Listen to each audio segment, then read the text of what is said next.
The 17th Annual Alfred B. DelBello Land Use and Sustainable Development Conference at Pace University in White Plains on December 6th was told that self-driving cars will proliferate as traffic jams and transit-oriented developments continue.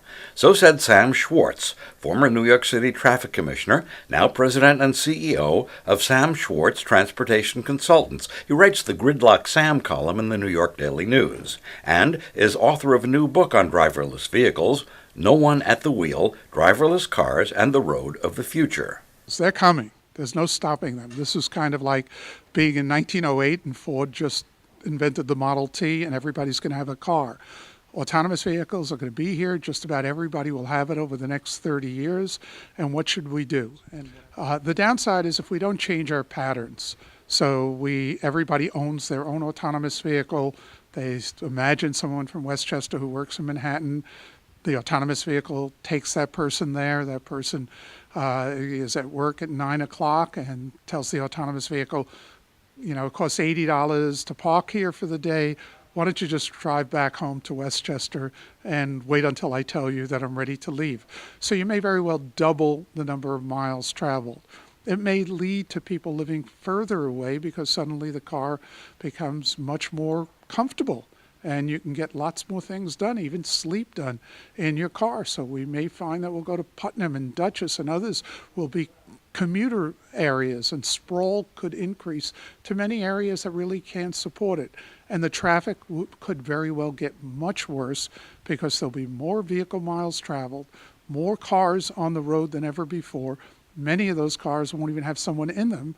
I call those zombie cars, and we've got to watch out for the zombies taking over. And yet many developers are working on transit-oriented developments, with the idea being that millennials especially don't necessarily need cars.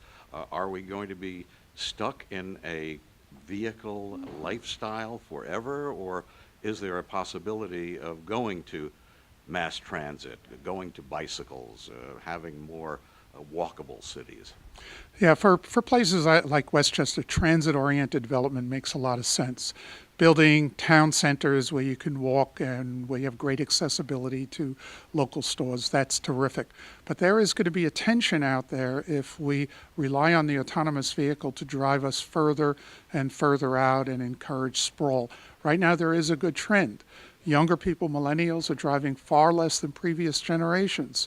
In fact, there's a 20% drop in the amount of driving that millennials do compared to any other generation that came of age.